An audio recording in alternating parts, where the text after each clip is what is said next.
Hello, my name is Heather Knapp. I'm from Evolve Community Counselling Charity, and we provide mental health support for people mainly on low incomes in Cambridgeshire and all surrounding counties. And we fund that by providing services to businesses. So today we're going to talk about workplace wellbeing and why it makes commercial sense. We'll start by talking a little bit about mental health and why it matters to organisations, the impact that mental health problems can have both on the individual and the organisation they work for, what can be done, the positive effects of a good wellbeing strategy, and how Evolve can help you with that. So let's start by talking about mental health. You hear people say, oh, he's got mental health. And what they mean by that is he has poor mental health. He's struggling with mental health. And just as with physical health, mental health can be something which is on a sliding scale. It could be good or bad, and it can fluctuate over a period of time for an individual. So just as with physical health, you might have something fairly minor which comes on, and after a few days and a few basic interventions, you feel much better and you're more or less back to normal. So can be the case with mental health. You can have incidental problems. You might have something a little bit longer term, which perhaps you need a bit of intervention for, maybe even medicinal support. Or indeed, you might have a chronic problem, which might be there for the rest of your lifetime, and which you have to just manage and take steps to have as minimal impact as possible on the way you function in everyday life. And it's the same with mental health. So there are things which can be resolved. There are things which will always be there, but you just have to keep an eye on and manage.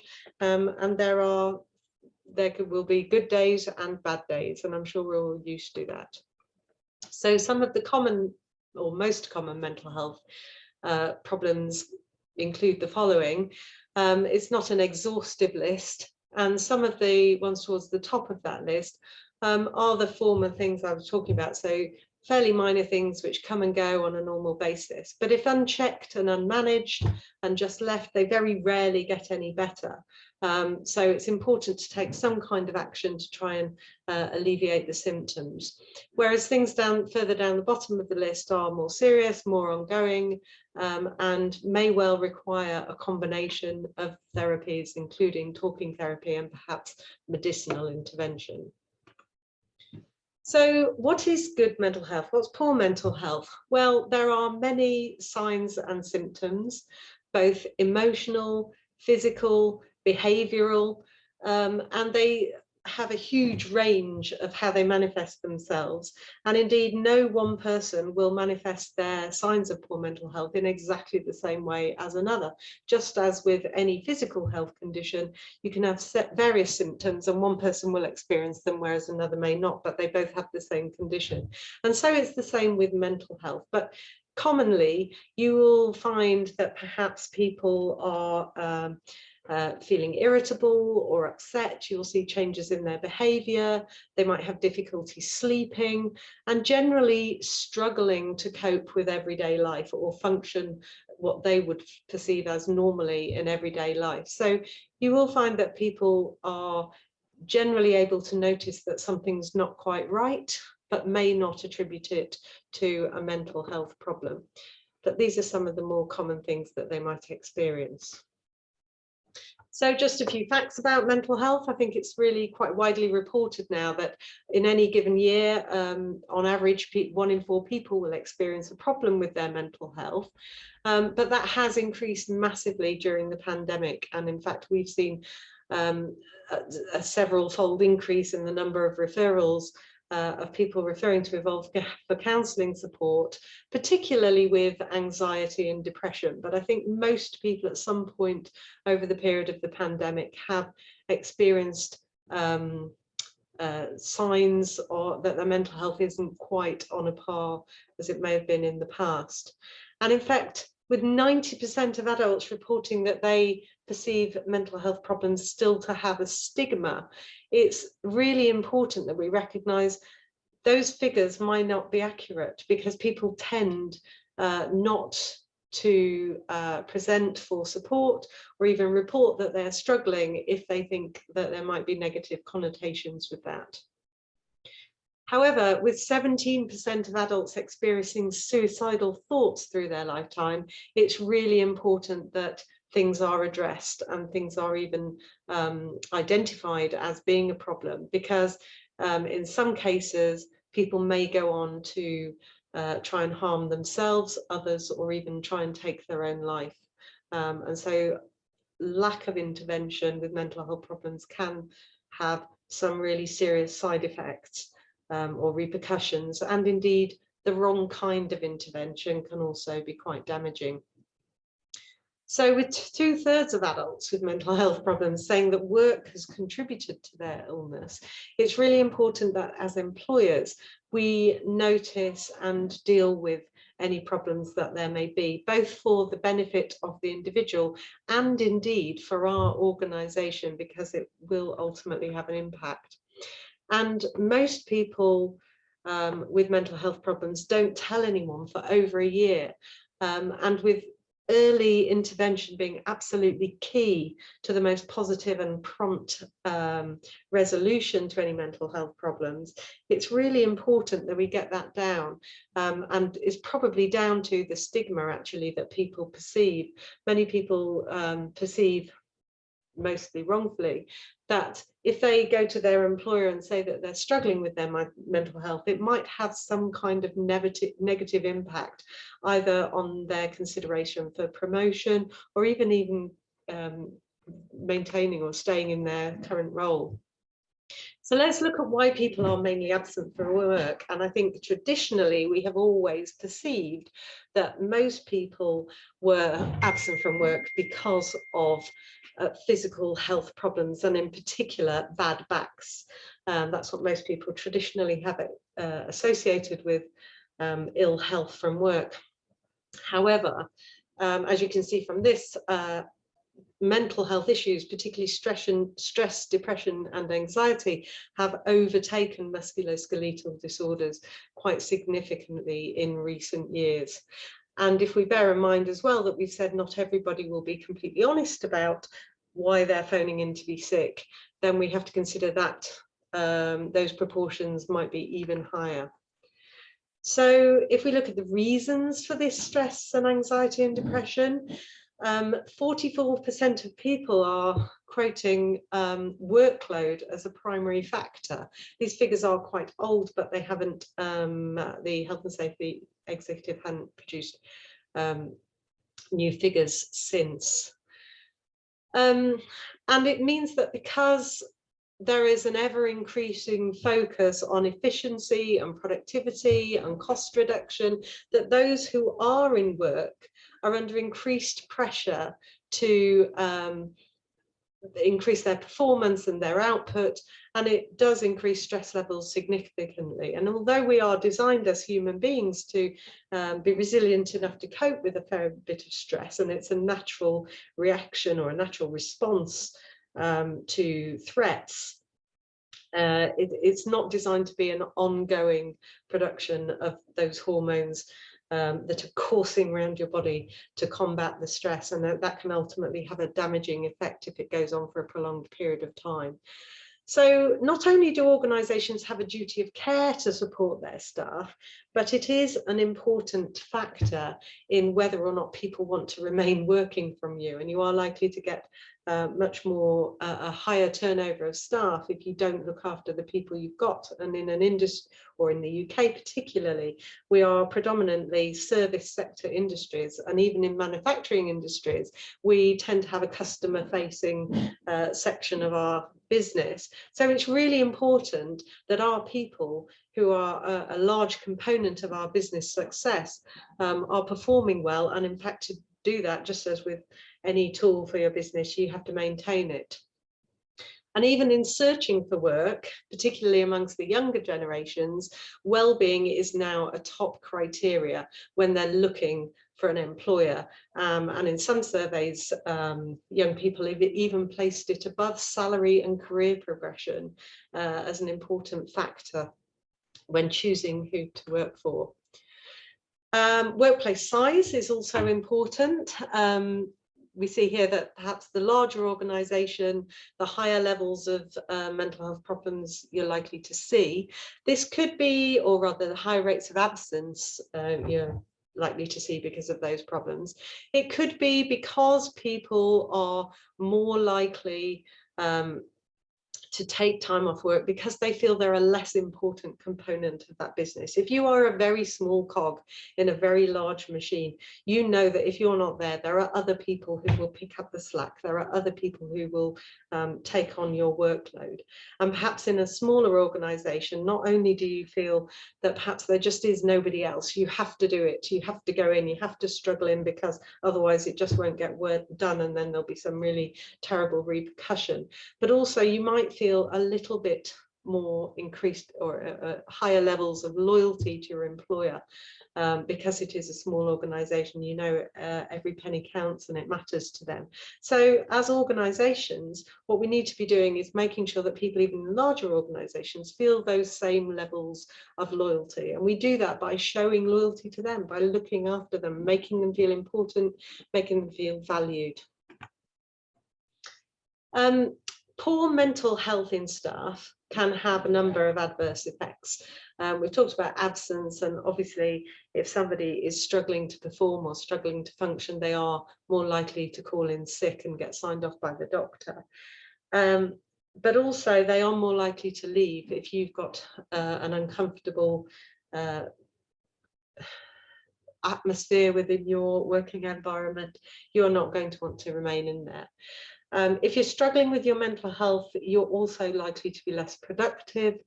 And there is an increasing problem with presenteeism, where people are turning up, they're there, they're clocking in, but actually what they're contributing is not full par.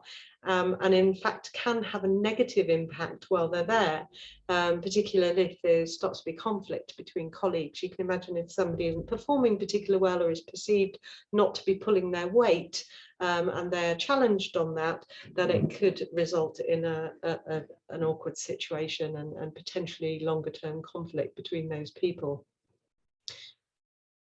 Poor mental health is intrinsically linked in lots and lots of studies to poor physical health. So if you are struggling with your physical health, obviously, you know, if you're struggling physically to do something, or you're feeling just physically ill, you know that it will start to have an impact on how you feel mentally. And the reverse is also true. So if you are struggling with a mental health problem, you are less likely to look after yourself and do those self-care things which require you to stay physically healthy. You're potentially finding other less healthy coping strategies, so alcohol, drugs, caffeine, late nights, whatever, and less likely to get enough exercise or eat foods that are good for you. Mental health problems can also result in problems at home. So we've already said that it can cause people to become irritable and cause conflict in relationships. That in turn is likely to have an impact on your work and attendance. You may have to take time off work to just sort out practical problems, or if you're feeling that your relationship is not in a good place, or you've got familial strife, then you are less likely to be productive or turn up for work. So a few stats about mental health at work. It's responsible for a huge number of lost working days, and then consequently a huge amount of cost to businesses. And that's from a report commissioned by the government when Theresa May was in power.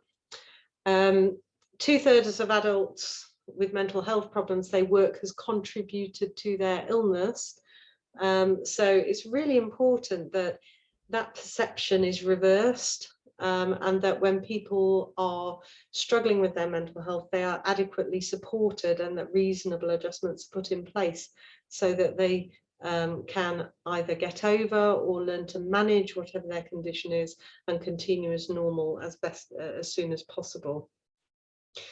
And as we said earlier, 95% of people who took time off work due to workplace stress felt unable to tell their employer the real reason for not coming in, which is really significant, because if you don't know what the problem is, it's very difficult to fix it. And so it's unlikely that their situation would be changed, and that's very likely to result in absence, or even that person leaving the environment. And as we all know, replacing that person, so recruitment and training, is exceptionally expensive, particularly in highly skilled roles. Well, it's a bit all doom and gloom, but the good news is organisations can take steps to manage the mental health of their teams. And in fact, you can see here in organisations that had a wellbeing programme in place, nearly half of HR managers rated productivity as very good, whereas it was much less in organisations that didn't. And better mental well-being can improve many, many things, even if it's not a case of people being absent or leaving. It's a much better place to work if people feel loyal, there's a good atmosphere in the workplace, productivity's up.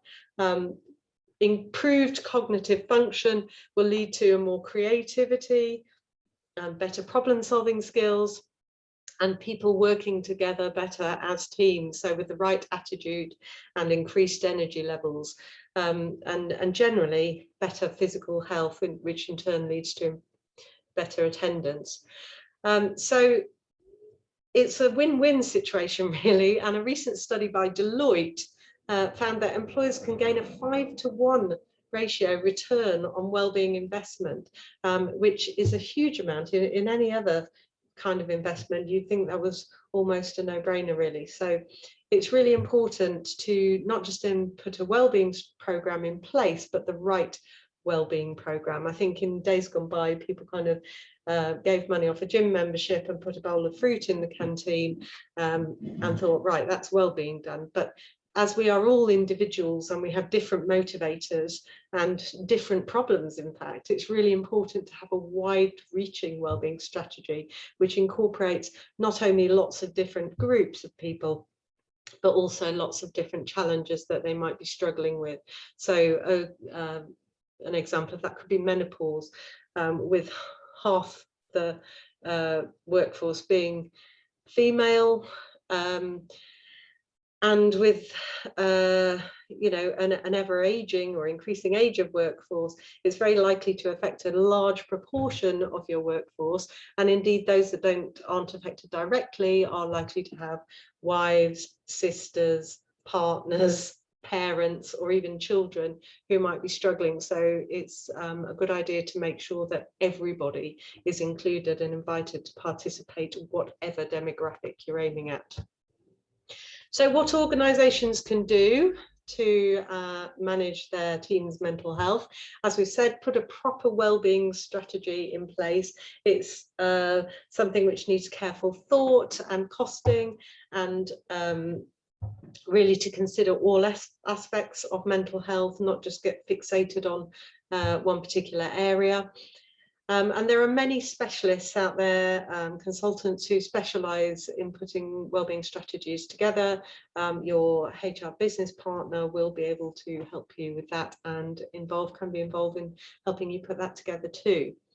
So it's really important to do that, but it's even more important that everybody is seen to be on board with whatever initiatives you're putting in place. It's no good having a Friday workplace wellbeing walk or something if the only people who ever attend are from one particular department, or if the senior management team are never seen to be on it and actually make people feel bad for participating because they have to take an extra 15 minutes away from their desk. So it's really important that everybody promotes a culture of openness and acceptance, and really reduces that stigma, so that people feel able to come forward and be honest about what their problems are, and only in that way can people find solutions and workarounds and get the support that they need. It's also important to promote self-care and proactive well-being, rather than just waiting for problems to occur. And part of that is training your management team in what to look out for.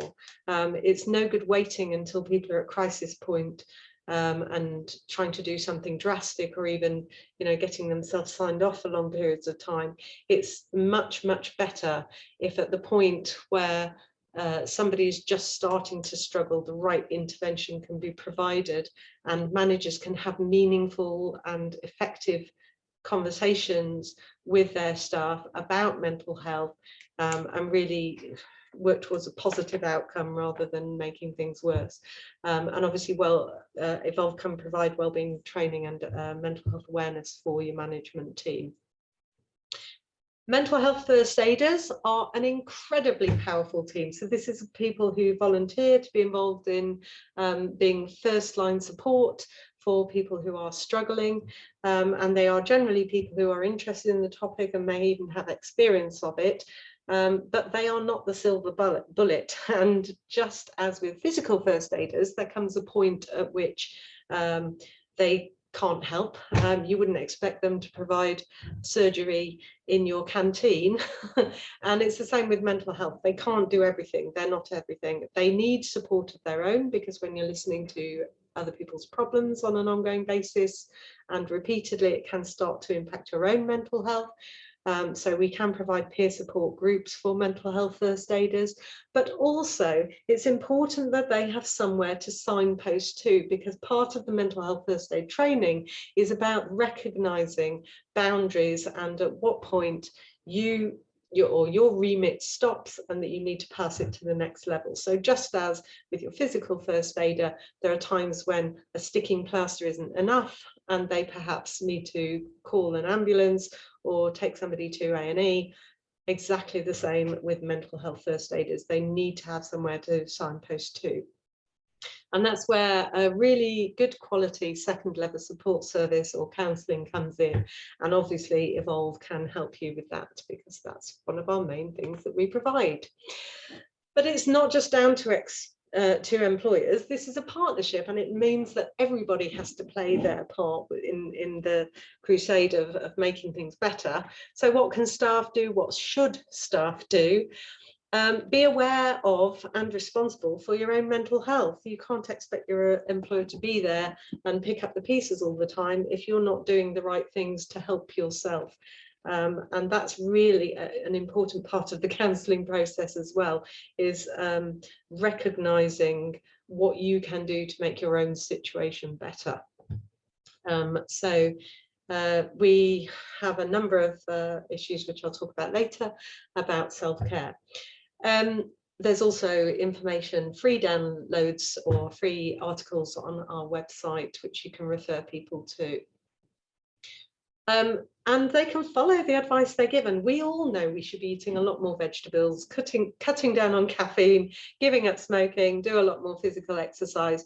Do we do it? Some of us do and some of us don't. And that's the reality, the same with mental health. And we might have times in our life when we're doing it particularly well, and then we might have lapses for a little bit. But it's about keeping up a regime of a personal regime to make sure you are doing the best to keep yourself in the best mental health you can. And if you start to notice little signs and symptoms that things aren't quite right, then intervening and doing whatever you can to take those steps to do something better. So if that means going for a walk at lunchtime because you can feel yourself getting a little bit stressed and fraught and snapping at other people, then it's your responsibility to do that in your own time and take the measures that work for you. But also talk to someone sympathetic.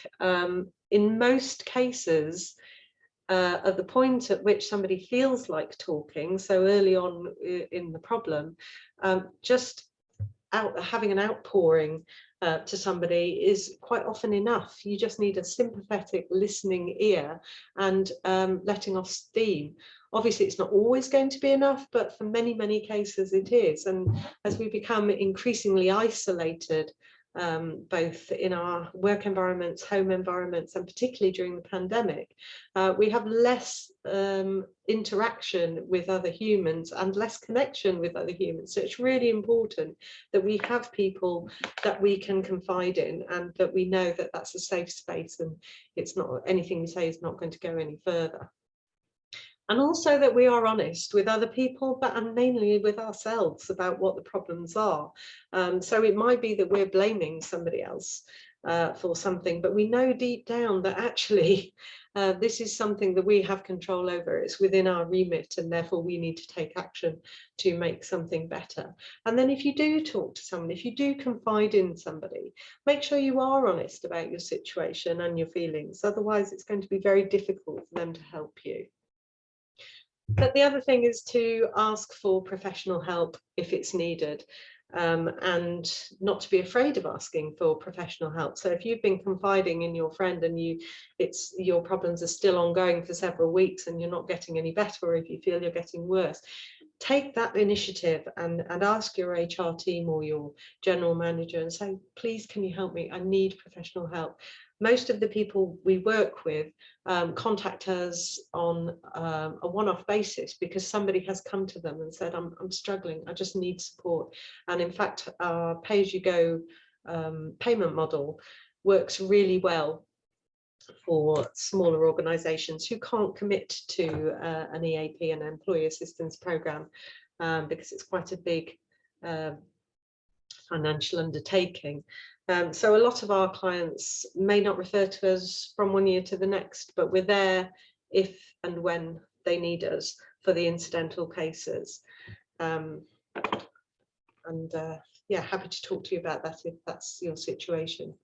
So proactive self-help, and we say remember not to drop any clangers. This is something borrowed from Dr. Phil Hammond, whom you may have seen on the TV. But it's a really good mnemonic for remembering the things you should be doing on an ongoing basis, and a really good reminder just to have on the back inside of a book or something that you'll come across now and again, and it just prompts you to think, oh, actually, am I doing all these things? Because if I do all these things on a regular basis, I have a much better chance of keeping myself mentally healthy. So as humans, we are designed to interact. We are social animals, and it's really important that we connect with people. And it's been particularly difficult during pandemic times, but it's absolutely necessary and nourishing for the soul and keeps people on an even keel mentally. Learning new things, we need to constantly keep stimulating all the neuroreceptors within our brains and making new connections, and we do that by challenging our brains and keeping learning.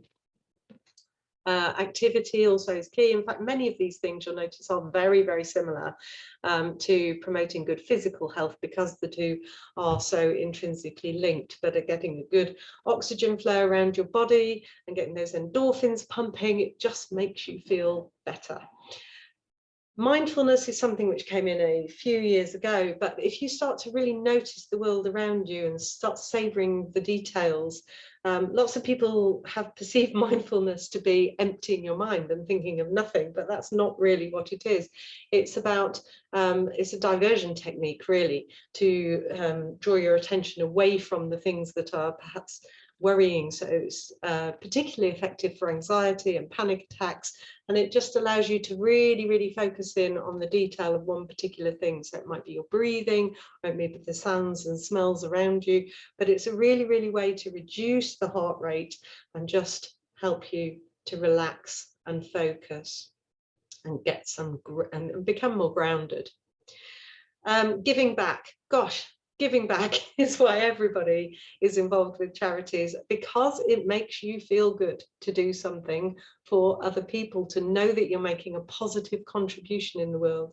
So it could be something as mammoth as volunteering or doing a fundraising activity, and it will make you feel better. It's good to have a goal, it's good to be involved in something, but it could be something as simple as just trying to smile at other people or do a good deed for somebody every day.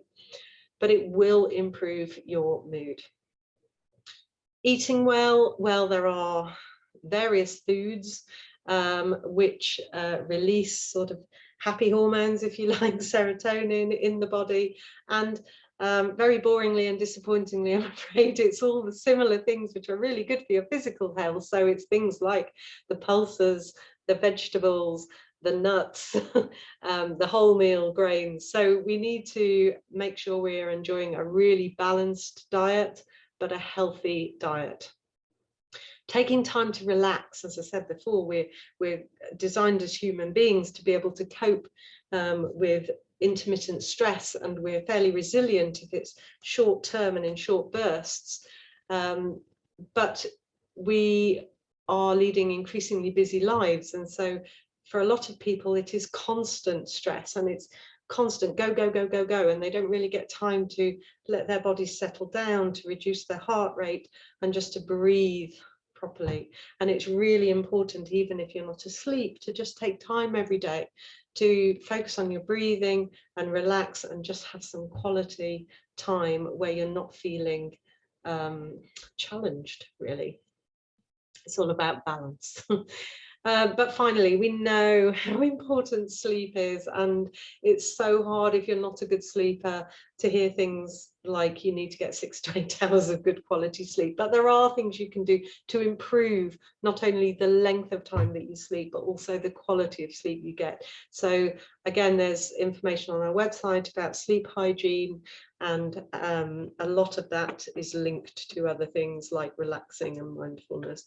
And you will find that you can improve, if not get the required or desired amount. So who's Evolve? We are a local charity. We've been operating since 1978, albeit under a previous name of Cambridgeshire Consultancy and Counselling, which is quite a mouthful, so you can see why we rebranded earlier this year. But we're still the same charity, the same people, the same aims and objectives. And we have a lot of counselling partners. They're all members. We're a membership organisation, so we have very high standards even to join as a counsellor. And we've got somewhere in the region of 47, I think, at the moment, counselling partners who are all working in private practice, extremely experienced, competent people.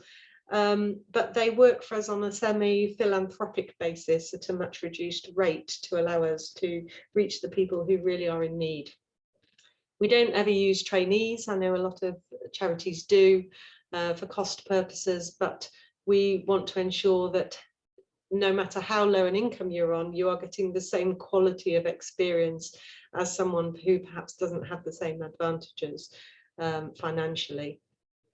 So we provide low-cost counselling directly to individuals, but also via other charities working in partnership with them, both to support their service users and beneficiaries, but also sometimes their staff and volunteers.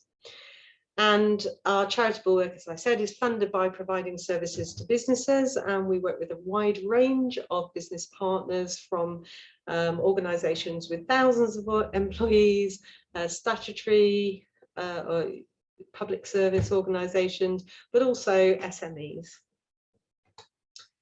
What do we provide? Well, one-to-one counselling, which is often starting with the short-term model of an assessment plus up to 6 or 12 sessions. We also provide support groups, either for specific issues or specific groups of people, things like critical incidents groups or bereavement and trauma support. Wellbeing reviews have been particularly popular as people return to the workplace after either being on furlough or working from home, because there have been some issues where part of your workforce has been continuing to work from the workplace and some have been working from home, and then when they get back into together there are some perhaps misunderstandings and conflicts as one group perceives they've had a tougher time than the other. So it's really useful to just get people together in a group and share how they're feeling, perhaps some of their frustrations, and get a greater understanding of what other people have been going through during this time. Reflective practice for managers is a really important one, which is quite often overlooked, because if you are a manager who is has someone in their team who is struggling with a mental health problem on an ongoing basis, it can be quite challenging for you to manage them, and it can be really useful to have a professional with whom you can reflect on perhaps the best way to deal with that person's particular problem, but also the impact that it might be having on your own mental health and your own self of sense of achievement.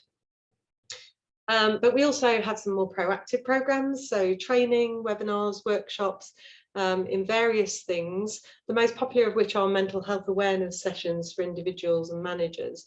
It's really good if everybody within your organisation has a basic understanding of mental health, in the same way that you might expect most people to have a basic understanding of their physical health, but also that managers are able to have the right responses when somebody does come to them, to confide in them. We're all encouraged, aren't we? It's good to talk, go and confide in somebody. Quite often, it often comes out during a performance review that the manager will be the person that is confided in, because it's part of talking about why somebody perhaps has been absent or isn't performing. And if somebody comes to you and says, actually, I'm thinking of taking my own life, that's a really serious and difficult thing for the manager to deal with. And it's important that they have the tools and skills and the training to be able to assess that risk effectively, know where to signpost to, and to provide continued and ongoing support for that individual. Stress management will help you create personal stress plans and reduce your stress. You can never eliminate it completely, but also support through change. So if your organisation is restructuring, or if you've got a large number of people who are going through personal change for whatever reason, then we can provide groups or individual support. And increasingly, people want to access information at their own leisure. So we've started to create a number of short talks via video on various topics. And we can create other topics if you have a particular need, and we can supply those to you for your staff to access. Likewise, mental health first aiders, as I said before, they need support and the opportunity to make sure they are not overstepping boundaries, just to refresh the basic principles of how to help somebody with their mental health, and also a chance to offload and reflect on how their role might be affecting them as individuals. But all of these things have come out from requests from our clients, so we can create bespoke courses depending on your need. What can counselling help with? Well, if I'd have put everything on here, I'd have needed 20 slides just on this topic. So it's a very short, in short, it's anything which is affecting your ability to function and anything that you feel you are struggling with in life. And counselling can help with that. It's not an opportunity for somebody to tell you what to do. You will never be judged. You will never be told what to do in a good counselling session. What it is the counsellor helping you to express your feelings, to analyse and identify what's troubling you, how you got to this point in your life, to reframe your situation, potentially see it from a different point of view, and then to discuss the benefits of what various courses of action might be to you and others. It's a safe space, it's 100% confidential, and it's with a qualified professional, so you will always leave your session hopefully in a confined, in a stable place, because counselling can be quite an upsetting process, a very rewarding process, and in fact in our quality surveys, 98 or 99% of people consistently over the past few years have been saying that they have found their experience either satisfactory, very satisfactory, or completely satisfactory. So that you know you're getting a quality service. But nonetheless, it's not always plain sailing, and you know there are ups and downs within the process.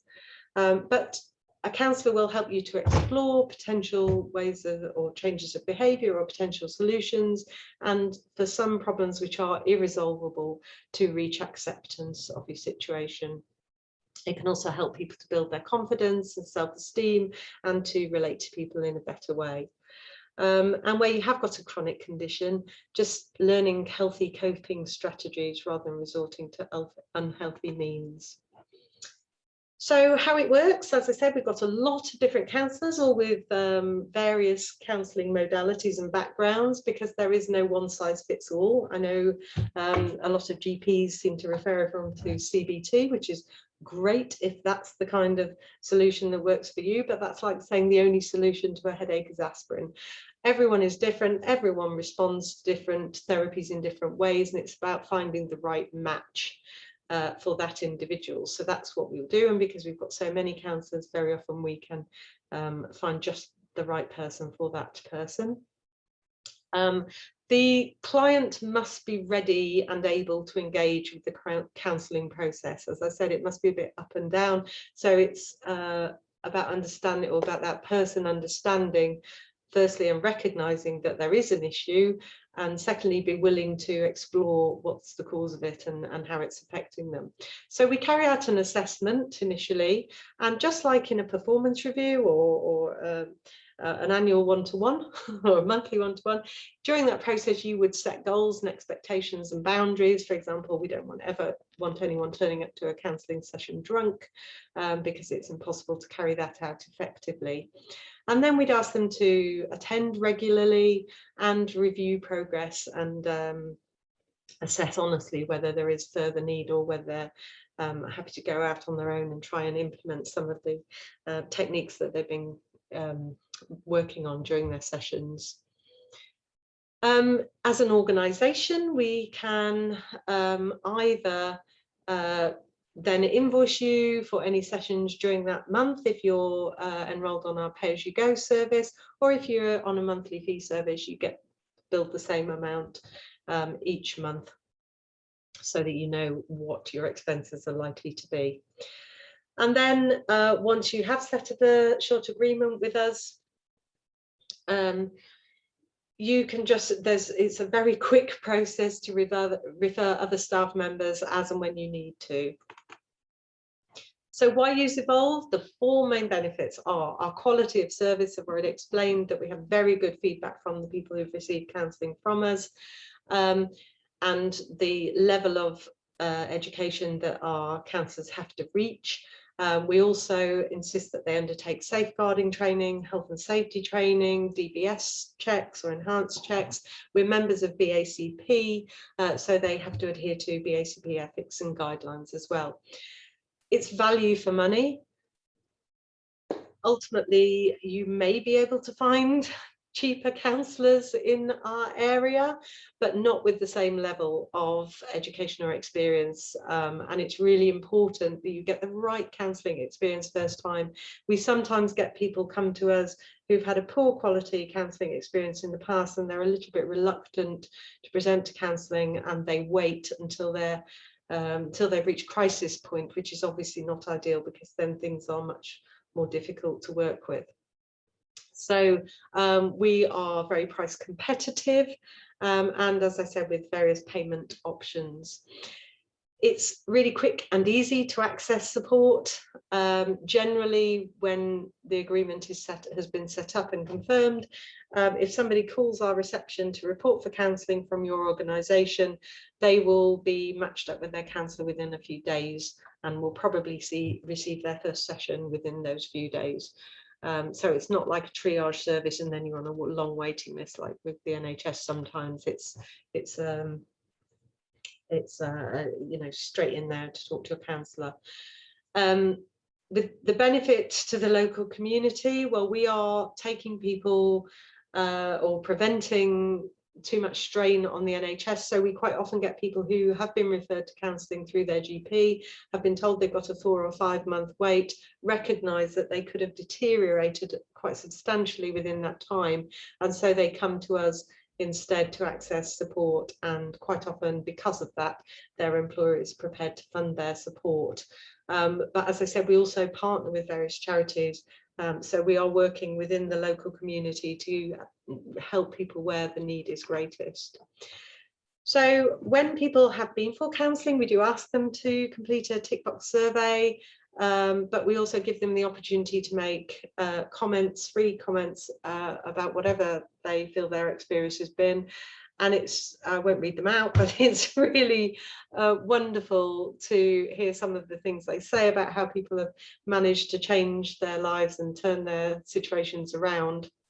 And it's overwhelmingly extremely positive.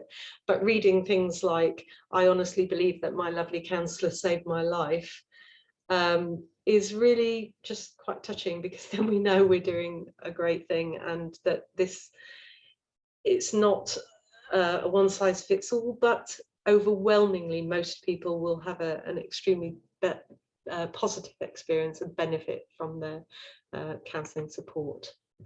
And the organisations that we work with too, on the whole, are very, very happy to come forward and say, yes, we work with Evolve, and our staff benefit from their support.